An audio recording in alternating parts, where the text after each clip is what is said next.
साथियों, 10-10 प्रश्नों की ये अति महत्वपूर्ण श्रृंखला हम चला रहे हैं।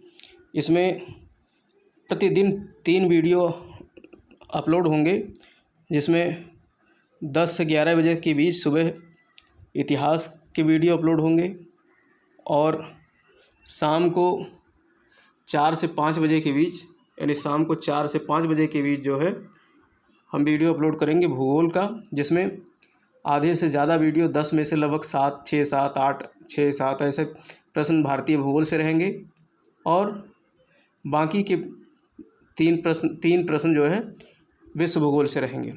और इसी प्रकार से जो तीसरा वीडियो हमारा अपलोड होगा वो लगभग 10 से 11 बजे रात को अपलोड होगा, जिसमें इंडियन पॉलिटी यानी कॉन्स्टिट्यूशन संविधान के प्रश्न शामिल किए जाएंगे। तो इस तरीके से प्रतिदिन 10-10 अति महत्वपूर्ण प्रश्नों की श्रृंखला को हम लोग लेकर चलेंगे। तो हमारा 10 तारीख तक का टारगेट है कि अधिक से अधिक प्रश्नों को करा दिया जाए और इन प्रश्नों में से अधिकांश प्रश्न आपको कहीं ना कहीं प्रश्न पत्र में देखने को मिलेंगे, डायरेक्ट या इनडायरेक्ट रूप में। ठीक है, तो ये बहुत ही महत्वपूर्ण श्रृंखला है। अगर आप लोगों को पसंद आ रही है तो इसे देखिए, दोस्तों को शेयर कीजिए और हमारे चैनल को सब्सक्राइब कीजिए और लाइक कीजिए। तो चलिए हम लोग शुरू करते हैं भूगोल की इस सीरीज़ को, जिसमें पहला प्रश्न है हमारा, यदि भारतीय मानक समय के अनुसार पूर्वाह्न 10 बजे हैं तो 92 डिग्री पूर्वी देशांतर पर शिलांग का स्थानीय समय क्या होगा। यानी देखिए, भारतीय मानक समय जो है वो आपको पता होना चाहिए, वो है 82.5 डिग्री पूर्वी देशांतर पर भारतीय मानक समय रेखा गुजरती है। तो यहाँ पर कह रहा है कि पूर्वाह्न के 10 बजे हैं, यहाँ पर सुबह के कितने बज रहे हैं, 10 बज रहे हैं। तो 92 डिग्री पूर्वी देशांतर यानी कि पूर्वोत्तर राज्यों में कह रहा है कि वहाँ पर शिलांग का स्थानीय समय क्या होगा। तो देखिए, इसमें सीधा आप ये देख लीजिए, इसको पहले समझ लीजिए आप। देखिए, ये हमारा भारत का नक्शा है, ये है हमारा भारत। अब यहाँ पर यहीं से जो है ये रेखा गुजरती है 82.5 डिग्री की, 82.5 डिग्री की। अब यहाँ से देखिए प्रश्न और भी बनेंगे, किन किन राज्यों से गुजरती है। तो ये 5 राज्यों से होकर के गुजरती है। उत्तर प्रदेश, ठीक है, बिहार, और आपका बिहार नहीं है, उत्तर प्रदेश, मध्य प्रदेश, छत्तीसगढ़ और उड़ीसा और आंध्र प्रदेश। तो इस तरीके से इन 5 राज्यों से गुजरती है। बिहार नहीं है, बिहार इसमें नहीं है। ठीक है, तो 5 राज्य कौन कौन से हैं। उत्तर प्रदेश है, पहला उत्तर प्रदेश, दूसरा आपका मध्य प्रदेश के बॉर्डर से गुजरती है, तीसरा छत्तीसगढ़, चौथा उड़ीसा और पांचवा आंध्र प्रदेश। तो इन 5 राज्यों से होकर गुजरती है। तो कह रहा है कि 82.5 डिग्री पर 10 बज रहे हैं सुबह के। तो अब 92 डिग्री पे क्या टाइम होगा, जो शिलांग का समय है वहाँ क्या होगा। तो देखिए, सीधे सीधे आप घटा दीजिए, 92 से 82.5 घटाएंगे तो इस घटाने के बाद लगभग कितना आएगा, 9.5 डिग्री का जो है अंतर आएगा, 9.5 डिग्री का अंतर आएगा, 9.5 डिग्री देशांतर का अंतर आएगा। तो इसको अब हम 4 से गुणा कर देंगे, क्योंकि आपको पता ही है कि जो है एक देशांतर पर 4 मिनट का अंतर होता है। ठीक, तो 9.5 डिग्री का देशांतर का अंतर आया है, तो 4 मिनट से हम गुणा कर देंगे। तो ये लगभग आएगा कितना, लगभग जो है 936 और आधे डिग्री का 2 मिनट और हो गया, तो 38 जो है 38 मिनट का अंतर आएगा। तो ये प्रश्न कह रहा है कि 92 डिग्री पूर्वी देशांतर पर शिलांग का स्थानीय समय क्या होगा। तो 10 में 38 मिनट और जोड़ देंगे तो 10:38 पूर्वाह्न का टाइम होगा। तो अब ऐसे प्रश्न, किसी भी प्रकार से ऐसे प्रश्न आ जाएँ तो आप लोग हल कर सकते हैं। देखिए, यहाँ पर वही चीज़ दिया हुआ है जो हमने बताया है। ठीक, तो इसमें कंफ्यूज नहीं होना है। तो बी वाला आंसर इसका सही होगा। प्रश्न नंबर 2 है, असम भूटान तथा बांग्लादेश की सीमाओं से लगा हुआ है। असम जो है भूटान और बांग्लादेश की सीमाओं से लगा है, तो ये बिल्कुल सही है। और पश्चिम बंगाल भूटान तथा नेपाल की सीमाओं से लगा है, ये भी सही है। मिजोरम बांग्लादेश तथा म्यांमार की सीमाओं से लगा है, ये भी सही है। तो ये उपयुक्त तीनों कथन सही हैं, 1, 2, 3 ये तीनों सही हैं। तो पहला वाला इसमें ऑप्शन सही है। हम लोग मानचित्र में देख सकते हैं, मानचित्र में देखिए, यहाँ पर पहला प्रश्न जो था वो क्या था, मतलब पहला असम भूटान और बांग्लादेश की सीमाओं से लगा हुआ है। तो देखिए, असम कहाँ पर है, ये है असम जो है इधर बांग्लादेश से भी लग रहा है और इधर भूटान से भी लग रहा है, ठीक है। और दूसरा स्टेटमेंट था कि जो हमारा सिक्किम है, दूसरा स्टेटमेंट क्या था, पश्चिम बंगाल, भूटान तथा नेपाल की सीमाओं से लगा हुआ है। तो दूसरा स्टेटमेंट जो है ये हमारा पश्चिम बंगाल है, यहाँ से यहाँ तक ये पूरा पश्चिम बंगाल है। तो पश्चिम बंगाल ये भूटान से भी लगा है और नेपाल से भी लगा है, ठीक है। तो इस तरीके से ये पश्चिम बंगाल, ये चिकन नेक इसको बोलते हैं, चिकन नेक से ये इस तरीके से पश्चिम बंगाल पूरा है। तो यहाँ से यहाँ तक ये लगा हुआ है।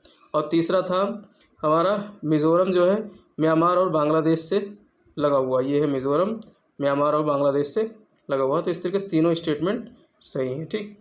और भी देख लेना आप इसमें। अगला प्रश्न है अधोलिखित उच्चावच आकृतियों पर ध्यान दीजिए। तो इसमें जास्कर पर्वत श्रृंखला, धौलाधर, लद्दाख और काराकोरम पर्वत श्रृंखला है। तो इसमें कह रहा है कि उपरोक्त उच्चावच आकृतियों का दक्षिण से उत्तर की ओर, यानी कि ये हमारा भारत का कश्मीर वाला हिस्सा है। तो इसमें कह रहा है कि दक्षिण से उत्तर की ओर इनका क्रम क्या है। तो देखिए दक्षिण से उत्तर की ओर जो सबसे पहला क्रम होगा यहाँ पर होगा धौलाधर, यहाँ पर होगा धौलाधर, ठीक है। और धौलाधर के बाद में जो आएगा आपका जास्कर आएगा यहाँ पर, और जास्कर के बाद में लद्दाख आएगा, फिर काराकोरम आएगा। तो इस तरीके से आप ऑप्शन जो है इसका सही होगा ए वाला होगा धौलाधर। मैंने बताया था धौलाधर, जास्कर, लद्दाख और काराकोरम। तो इसमें ये वाला ऑप्शन सही होगा। दूसरा पहले आएगा, फिर पहला, तीसरा और चौथा आएगा। इसको हम मानचित्र में भी देख सकते हैं। देखिए यहाँ पर ये हमारा कश्मीर का मानचित्र है। तो साउथ में यहाँ पर धौलाधर है, ये है धौलाधर, ठीक। धौलाधर के बाद फिर पीर पंजाल है, ये ऐसे भी आ सकता है। तो अब पीर पंजाल और फिर धौलाधर है, यहाँ धौलाधर पीर पंजाल के दक्षिण में है। फिर ये जास्कर माउंटेन है और इसके बाद में यहाँ पर ये लद्दाख हो गया, फिर ये काराकोरम रेंज है। तो इस तरीके से काराकोरम, लद्दाख, जास्कर, इसको आप ऐसे लिख सकते हो KLZ PD, K for Karakoram, L for Ladakh, Z for Zanskar, P for Pir Panjal, D for Dhauladhar. तो KLZ PD से आप याद कर सकते हो, इसका सीक्वेंस याद कर सकते हो। चौथा प्रश्न है उत्तर से शुरू कर दक्षिण की ओर नीचे दी गई पहाड़ियों का सही अनुक्रम लगाइए। अब उत्तर से चलते हुए दक्षिण की तरफ, यानी दक्षिण भारत की ये पहाड़ियाँ हैं, तो उत्तर से दक्षिण की तरफ क्रम में लगाना है, उत्तर से शुरू कर दक्षिण की ओर। तो इनमें देखिए नल्लामलाई, नीलगिरी, जावादी और अन्नामलाई है। तो इसमें सबसे पहले उत्तर में जो आएगा वो हमारा आएगा नल्लामलाई की पहाड़ी आएगी, नल्लामलाई, और ये सबसे अंत में आएगा अन्नामलाई। तो सी वाला ऑप्शन सही होगा, ये, ठीक है। तो सी वाले ऑप्शन इसमें देखते हैं। नल्लामलाई पहाड़ियाँ हैं आंध्र प्रदेश के कृष्णा और पेन्नरू नदी के मध्य। नल्लामलाई अभी मानचित्र में देखेंगे कहाँ है, आंध्र प्रदेश के कृष्णा और पेन्नरू नदी के मध्य। और जावादी पहाड़ी तमिलनाडु राज्य के उत्तरी अर्काट जिले में है। पहाड़ियों की रानी के नाम से विख्यात है नीलगिरी पहाड़ी, ठीक है। तो ये पूर्वी घाट और पश्चिमी घाट के सम्मेलन स्थल पर स्थित है। तो प्रश्न यहाँ पर ऐसा भी बन सकता है कि नीलगिरी पर्वत पर जो है पश्चिमी घाट और पूर्वी घाट मिलते हैं, तो कहाँ मिलते हैं, नीलगिरी पहाड़ी पर। और अन्नामलाई पहाड़ियाँ केरल और तमिलनाडु की सीमा पर अवस्थित है। अन्नामलाई कहाँ है, केरल और तमिलनाडु पे। तो देखिए अन्ना तो केरल तमिलनाडु पे हो गया, और नल्ला ऊपर है, नल्ला आंध्र प्रदेश में हो गया, और अन्ना जो है केरल और तमिलनाडु में हो गया, ये याद रखना है। तो इस तरीके से आंध्र प्रदेश, तमिलनाडु, केरल राज्य में क्रमशः उत्तर से दक्षिण के घटते क्रम में जो है ये होगा, ठीक। तो इसको आप मानचित्र में भी देख सकते हैं। देखिए यहाँ पर ये है नल्लामलाई जो कि आंध्र प्रदेश में है, ठीक। ये पेन्नारू, और हमने बताया था उसमें पेन्नारू और कौन से, ये नदी थी जो कृष्णा नदी, इसके बीच में है, पेन्नारू और कृष्णा नदी के बीच में है। फिर इसके बाद में पालकोंडा रेंज भी है, तो वो प्रश्न नहीं था। तो नल्लामलाई है, फिर पालकोंडा है, फिर ये जावादी हिल्स है, ठीक है। और जावादी हिल्स के बाद में फिर ये जो है आपका सेवराय हिल्स है, फिर ये नीलगिरी हिल्स है, और इसके बाद में ये है आपका जो है अन्नामलाई, और ये पालघाट गैप है। और इसके बाद में फिर नीचे सबसे नीचे क्या है, कार्डमम पहाड़ियाँ हैं। तो इस तरीके से आप देख सकते हो मानचित्र के माध्यम से।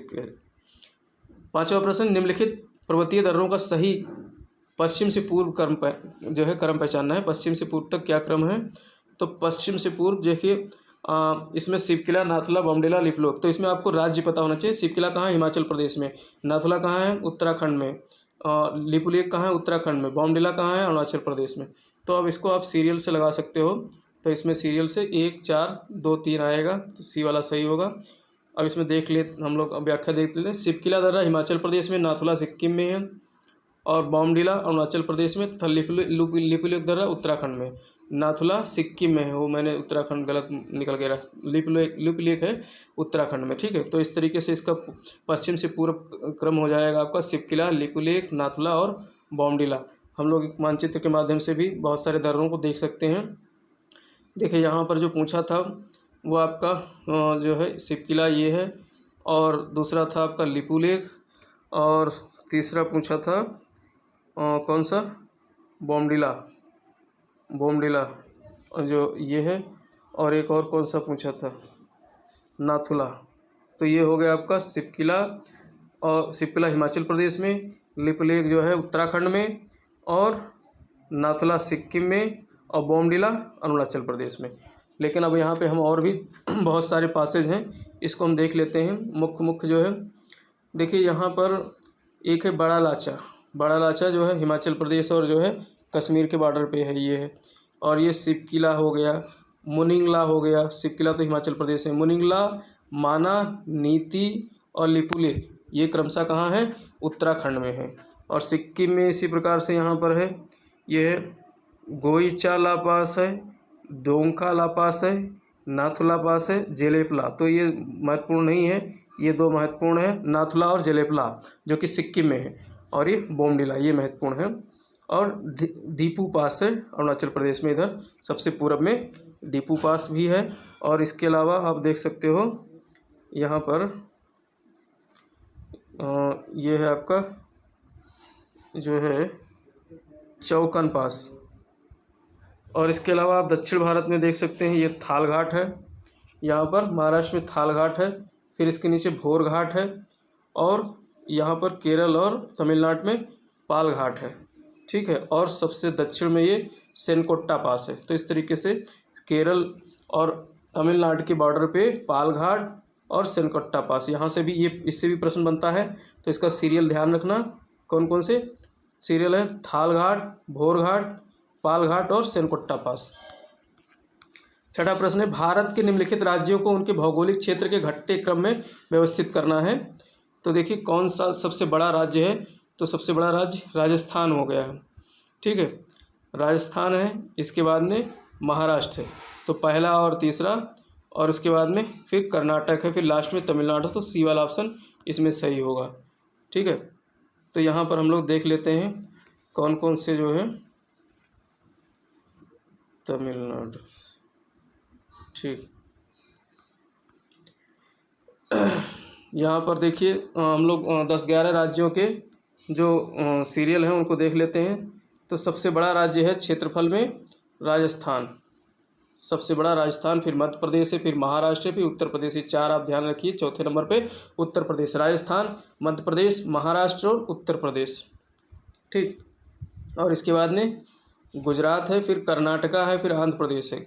5वें नंबर पे गुजरात, 6वें नंबर पे कर्नाटक, 7वें नंबर पे आंध्र प्रदेश है, और 8वें नंबर पे उड़ीसा, और 9वें नंबर पे छत्तीसगढ़ है, 10वें पे तमिलनाडु है, 11वें पे तेलंगाना है। तो इस तरीके से ये सीरियल याद रखना। भारत का सबसे छोटा केंद्र शासित प्रदेश कौन सा है, केंद्र शासित क्षेत्र सबसे छोटा, तो वो लक्षद्वीप है। अब देखिए यहाँ पर कुछ केंद्र शासित प्रदेश, अब इस समय भारत में राज्यों की बात करें तो 28 राज्य हैं, और केंद्र शासित प्रदेश अब 8 रह गए हैं। 9 हुए थे लेकिन अब 8 ही रह गए हैं। चूँकि इसमें दादर नगर हवेली और दमन दीव को एक साथ जोड़ दिया गया है। तो इसमें हम लोग देख लेते हैं 8 यूनियन टेरिटरीज में। तो सबसे बड़ा जो है टेरिटरी कौन सा अब हो गया है, जम्मू एंड कश्मीर हो गया है, जो कि पॉपुलेशन के मामले में भी सबसे बड़ा है, और जो है क्षेत्रफल के मामले में भी सबसे बड़ा है। लद्दाख दूसरे नंबर पे है क्षेत्रफल के मामले में, फिर तीसरे नंबर पे अंडमान निकोबार है, फिर दिल्ली है, और उसके बाद दादर नगर हवेली और दमन दीव। देखिए ये दोनों जोड़ दिए गए हैं, दादर नगर हवेली और दमन दीव को मिला दिया गया है। और फिर पुडुचेरी है, इसके बाद चंडीगढ़ है और सबसे लास्ट में लक्षद्वीप है। ठीक, तो इस तरीके से ये 8 क्या है जो है क्षेत्र एरिया वाइज यूनियन टेरिटरीज। 8वां प्रश्न है, पृथ्वी पर एक स्थान से बढ़ते हुए, अब यहाँ पर जो है विश्व भूगोल शुरू होता है, तो पृथ्वी पर एक स्थान से बढ़ते हुए अक्षांश वाले दूसरे स्थान पर किसी वस्तु का वजन घटता है। तो और दूसरा है, पृथ्वी एक परिशुद्ध गोला नहीं है। तो पृथ्वी एक परिशुद्ध गोला नहीं है, ये तो सही है, लेकिन पृथ्वी पर एक स्थान से बढ़ते हुए अक्षांश, बढ़ते हुए अक्षांश मतलब मान लेते हैं जैसे ये हमारा क्या है, यहाँ पर समझते हैं बढ़ते हुए अक्षांश पे ये हमारा जो है 0 डिग्री। अब बढ़ता हुआ अक्षांश तो उत्तर जाओ या दक्षिण जाओ, यही तो होगा। यहाँ पे चूँकि आकर के 90 डिग्री होता है और यहाँ दक्षिण में आकर के साउथ में 90 डिग्री होता है। तो बढ़ते हुए अक्षांश क्या कह रहा है, पृथ्वी पर एक स्थान से बढ़ते हुए अक्षांश वाले दूसरे स्थान पर किसी वस्तु का वजन घटता है। तो ये गलत है, घटता की जगह बढ़ता है, वजन क्या है बढ़ जाता है। तो इसलिए कौन सा होगा, ए गलत है और आर सही है, डी वाला होगा। इसको हम लोग और व्याख्या में देख लेते हैं। पृथ्वी के घूर्णन से उत्पन्न अपकेंद्रीय बल विषुवत रेखा पे सर्वाधिक होता है। विषुवत रेखा पे अपकेंद्रीय बल सबसे अधिक होता है। इसी बल के प्रभाव के फलस्वरूप विषुवत रेखा पर किसी पिंड का भार सबसे कम होता है। अपकेंद्रीय बल के कारण जो है विषुवत रेखा पे किसी पिंड का भार सबसे कम होता है, उच्च अक्षांशों की ओर बढ़ता जाता है तथा ध्रुवों पर सर्वाधिक होता है। जबकि उसमें जो सेंटेंस था, जो हमारा स्टेटमेंट था, उसमें क्या था, ध्रुवों पर जो है कम होता जाता है, जबकि यहाँ पर इसका उल्टा हो रहा है, उच्च अक्षांशों की ओर बढ़ता जाता है किसी पिंड का भार। ठीक है, तो ये गलत हो गया। पृथ्वी की आकृति लक्वच गोलाभ यानी ऑब्लेट स्फेराइड के सर्वाधिक निकट है। इस आकृति को जियोइड भी कहा जाता है। तो पृथ्वी एक परिशुद्ध गोला नहीं है। ठीक, इसलिए आर सही है, तो इसलिए डी वाला हो जाएगा। 9वां प्रश्न हम लोग देखते हैं।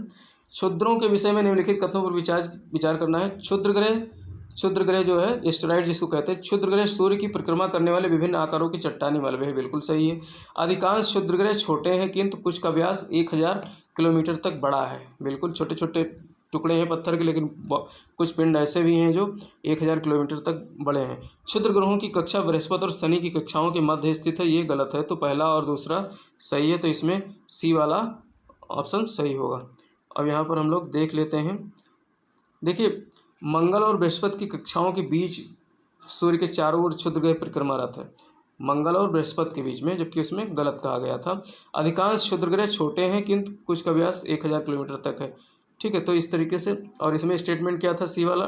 तीसरा क्षुद्र ग्रह जो है ये बता रहा था बृहस्पति और शनि की कक्षाओं के मध्य है, ये गलत है। तो यहाँ पर हम चित्र में भी देख सकते हैं, ये है हमारा, यहाँ से एक प्रश्न और बन सकता है। सूर्य है, अब ये जो है 4 ग्रह आंतरिक ग्रह कहलाते हैं और ये 4 ग्रह बाह्य ग्रह कहलाते हैं। तो 8 ग्रह है। तो इसमें पहला ग्रह है मरकरी, यानी जो है मरकरी, फिर वीनस, बुध, शुक्र, पृथ्वी और मार्स। इसी के बीच में जो एस्टेरॉइड्स पेटी है, क्षुद्र ग्रहों की पेटी है, तो मंगल और बृहस्पति के बीच में। फिर जुपिटर है, सैटर्न है, यूरेनस और नेपच्यून है। तो इस तरीके से ये 4 ग्रह जुपिटर, सैटर्न, यूरेनस और नेपच्यून आउटर प्लैनेट्स हैं और ये 4 ग्रह इनर प्लैनेट्स हैं, ये ध्यान रखना।